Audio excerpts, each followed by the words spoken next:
ఈ రోజు మీరందరూ గుర్తుపెట్టుకోవాల్సి ఉంటుంది. కుప్పంలో ఉండే ప్రతి ఒక్కరిని కోరుతున్నాను, నేను మిమ్మల్ని అందరినీ పైకి తేవాలని ఆలోచిస్తున్నాను. మీలో కూడా పట్టుదల ఉండాలి. మీరు అట్ట కాకుండా నేనేదో చెప్తే మీరు ఇట్నే చెప్తారు కాబట్టి మేము ఇట్లనే ఉంటామంటే మిమ్మల్ని ఎవరు మార్చలేరు. మళ్ళీ అట్లా కాకుండా నేను చెప్పింది మీరు అర్థం చేసుకుని అందిపుచ్చుకోవాలి. ఈ పిల్లల భవిష్యత్తు కోసం నేను పనిచేస్తున్నా. రాబోయే 2047లో 23 సంవత్సరాల్లో కుప్పం భారతదేశానికి ఒక ఆదర్శ నియోజకవర్గంగా ఉండాలి.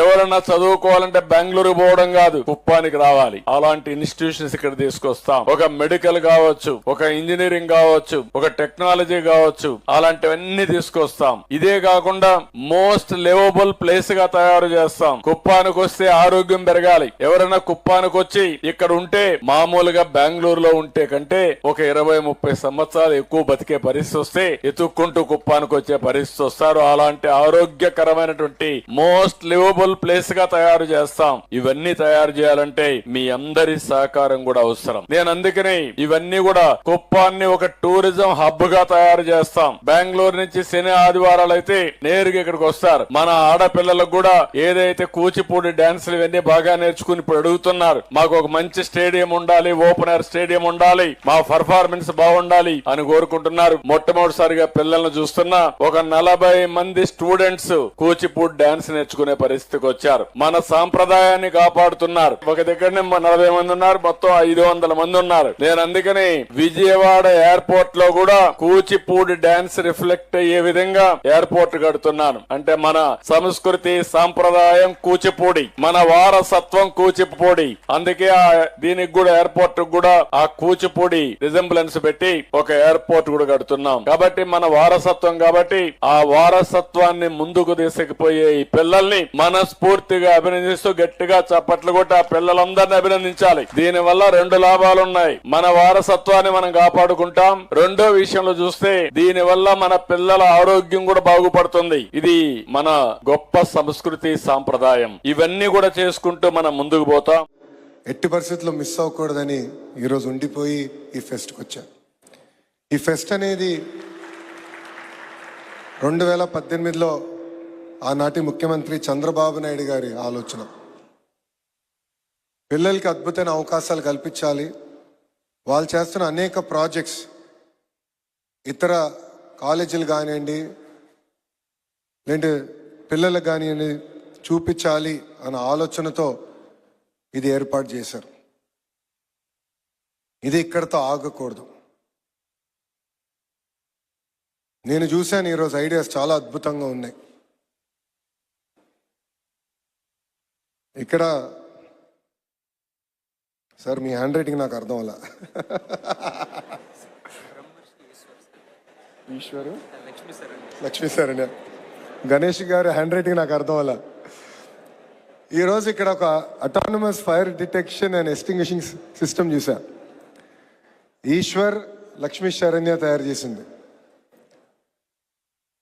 కొంచెం మీటింగ్కి లేట్ అవుతుంది, నేను మళ్ళీ చూస్తాను, కొంచెం వెళ్తానంటే లేదు సార్ మీరు చూడాలని డెమాన్స్ట్రేషన్ చేశారు. ఫస్ట్ అటెంప్ట్లో పనిచేయాల, సెకండ్ అటెంప్ట్లో కూడా పనిచేయలేదు, థర్డ్ అటెంప్ట్లో కూడా పనిచేయలేదు.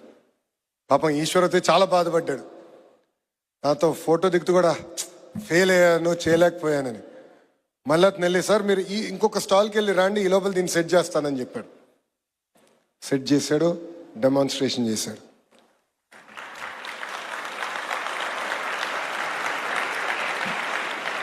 దాని అన్న ఒకసారి రా, పైకి రా, పైకి రా. ఇది మీ అందరికి ఎందుకు చెప్తున్నానంటే జీవితంలో మనం ప్రయాణం చేసినప్పుడు మనం అనేక ఇబ్బందులు ఎదుర్కొంటాం.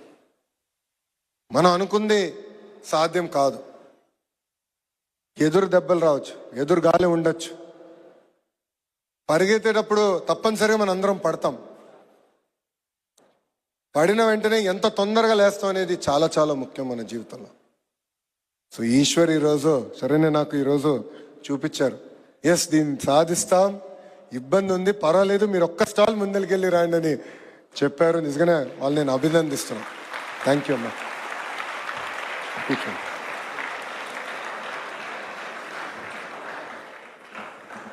ఈరోజు దాదాపు 1256 ప్రాజెక్టులు చూపించారు. దాంట్లో 249 టాప్ ప్రాజెక్టులు ఏకంగా స్టేట్ లెవెల్కి తీసుకొచ్చారు. వాళ్ళందరినీ నేను హృదయపూర్వకంగా అభినందిస్తున్నాను. నేను కూడా స్కూల్ సమయంలో ఒక కారు తయారు చేశా. చిన్నప్పుడు కార్లు పిచ్చి చాలా ఎక్కువ నాకు. క్రికెట్, కారు, బిర్యానీ ఈ 3 నాకు బాగా నచ్చేది చిన్నప్పుడు. నేను కూడా కారు తయారు చేసినప్పుడు మొన్నటి వరకు అనుకున్నా కారు తయారు చేశాను చిన్నప్పుడు అని. కానీ మీ ప్రాజెక్టులు చూస్తే అది వేస్ట్ అని తెలిపోయింది. చాలా ఇన్నోవేటివ్ ఐడియాస్. ఒక పక్కన కేంద్ర ప్రభుత్వం సహకారం, ఆంధ్ర రాష్ట్ర ప్రభుత్వం ప్రోత్సాహంతో అద్భుతమైన ఐడియాస్ ఈరోజు నాకు మీరు అందరూ చూపిస్తాం జరిగింది. అంటే దీని యొక్క ముఖ్య ఉద్దేశం మనకి ఏమర్థమవుతుంది? ఏదైతే ఒక కార్పొరేట్ స్థాయి వైద్యం ఉందో అది పేదవాడికి కూడా అందించడమే దీని యొక్క ప్రథమ లక్ష్యం అని చెప్పి మరి ఎంతో మానవత్వంతో ఈ యొక్క గొప్ప కార్యక్రమాన్ని మరి రూపొందించి ఆరోగ్యశ్రీ అని చెప్పి కొన్ని లక్షల మందిని వారి యొక్క ప్రాణాన్ని కాపాడినటువంటి కార్యక్రమమే ఈ ఆరోగ్యశ్రీ పథకం. ఈ ఆరోగ్యశ్రీ పథకం మనం చూసినట్టయితే ఇదొక వెల్ఫేర్ ప్రోగ్రాము, వెల్ఫేర్ స్కీమ్ లాగా మనం చూసే కంటే కూడా ఏదైనా ఒక వెల్ఫేర్ ప్రోగ్రామ్ అంటే దాని మానిటరింగ్ వాల్యూ చూస్తాం. కానీ ఈ ప్రోగ్రామ్ చూసినట్టయితే ఇది ఒక మానిటరింగ్ వాల్యూతో పాటు ఒక ఎమోషనల్ వాల్యూ కూడా ఉన్నటువంటి, అంత శాంక్టిటీ ఉన్నటువంటి ప్రోగ్రామ్గా ఆరోగ్యశ్రీని చూడాల్సినటువంటి అవసరం ఉంది. మరి ఇదే కార్యక్రమాన్ని, ఈ గొప్ప మానవత్వంతో కూడినటువంటి ఈ కార్యక్రమాన్ని దీన్ని నిజం చేస్తూ వైఎస్ఆర్ గారు తీసుకొచ్చినటువంటి ఈ కార్యక్రమాన్ని పేదలకు ఎంతో మంచి చేస్తుందనేటువంటి ఒక గొప్ప లక్ష్యం ఉన్నటువంటి ఈ కార్యక్రమంగా దీన్ని మా నాయకుడు జగన్మోహన్ రెడ్డి గారు దీన్ని మరింత స్ట్రెంథెన్ చేస్తూ మరి మేము అధికారంలోకి వచ్చిన దగ్గర నుంచి ఏ విధంగా అడుగులు ముందుకు వేశారో రాష్ట్ర ప్రజలందరికీ కూడా తెలుసు. జగన్మోహన్ రెడ్డి గారు అధికారంలోకి వచ్చే నాటికి 1059 ఉన్నటువంటి ఈ ఆరోగ్యశ్రీ ప్రొసీజర్స్ ఏవైతే ఉన్నాయో వాటిని 3257 ప్రొసీజర్స్కి పెంచినటువంటి ఘనత జగనన్న ప్రభుత్వానికి దక్కుతుంది. అలాగే నెట్వర్క్ హాస్పిటల్స్ 919 నెట్వర్క్ హాస్పిటల్స్ ఉండేవి మేము అధికారంలోకి వచ్చే నాటికి. మరి వాటిని 2300 హాస్పిటల్స్గా కూడా విస్తరించడం జరిగింది జగనన్న ప్రభుత్వంలో. అలాగే ఆరోగ్యశ్రీ ఏదైతే 5 లక్షల వరకు వర్తింపు ఉండిందో, 5 లక్షలకే పరిమితం ఉండిందో దాన్ని 25 లక్షల వరకు కూడా పెంచి నటువంటి ఘనత జగన్మోహన్ రెడ్డి గారి ప్రభుత్వానికి దక్కుతుంది. అలా మనం ఏది చూసినా కూడా జగనన్న, ఆనాడు వైఎస్ఆర్ గారు ఏదైతే ఒక ఆలోచనతో ముందుకు వెళ్ళారో దాన్ని మరింత మరింత మరింత స్ట్రెంథెన్ చేస్తూ ఈ రాష్ట్ర ప్రజల ఆరోగ్యం ప్రభుత్వానిదే బాధ్యత. ఈ రాష్ట్రంలో ఏ పేదవాడికైనా ఏదైనా ఒక అనారోగ్య సమస్య వచ్చినప్పుడు ఆ బాధ్యత, ఆ పూర్తి రెస్పాన్సిబిలిటీ ప్రభుత్వంగా మాది అని భావించి ఆ సమస్య తనదైనప్పుడు ఎలాంటి బాధ ఉంటుందో, తనదైనప్పుడు ఎంతటి రెస్పాన్సిబిలిటీ ఉంటుందో ఆ మొత్తం రెస్పాన్సిబిలిటీ కూడా జగన్మోహన్ రెడ్డి గారు తీసుకొని మరి ఏ ప్రొసీజర్ల కోసం జనం ఎక్కువగా హాస్పిటల్స్కి వస్తున్నారు, ఏం అడుగుతున్నారు, ఏమి మనం ఎక్కడ ఫోకస్ చేయాల్సి వస్తుందని పదే రివ్యూస్లో స్టడీ చేసుకొని ఇంకేమైనా యాడ్ చేయాలా, ఇంకేమైనా ప్రొసీజర్స్ పెంచాల్సినటువంటి అవసరం ఉందా అని చెప్పి పదే రివ్యూస్లో అడిగి తెలుసుకొని దాని మీద కొంత రీసెర్చ్ చేసుకొని కొంత డేటా గెయిన్ చేసుకొని మరి 3257 ప్రొసీజర్స్ వరకు కూడా పెంచి తీసుకెళ్ళి రాష్ట్ర ప్రభుత్వం ఎవ్వరికి దాన్ని రాజకీయం చేయాలనో ఏదో ఒక రాజకీయ పార్టీ మీద ఏదో బురద జల్లాలనో అన్నది ఎక్కడ ఏ పీఠాధిపతుల నుంచి కానీ మఠాధిపతుల నుంచి కానీ ఇంకా ఇతర సంస్థలకు సంబంధించిన అధ్యక్షుల దగ్గర నుంచి రాకపోయినా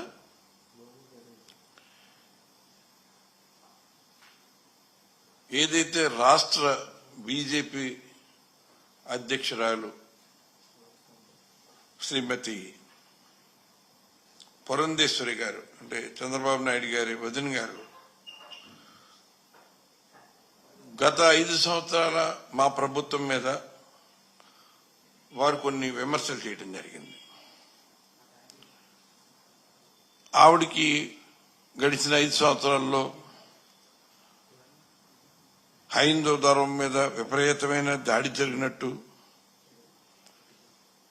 హిందువుల మనోభావాలన్నీ కూడా గాయపడినట్టు, హిందూ మనోభావాలు దెబ్బతిన్నట్టు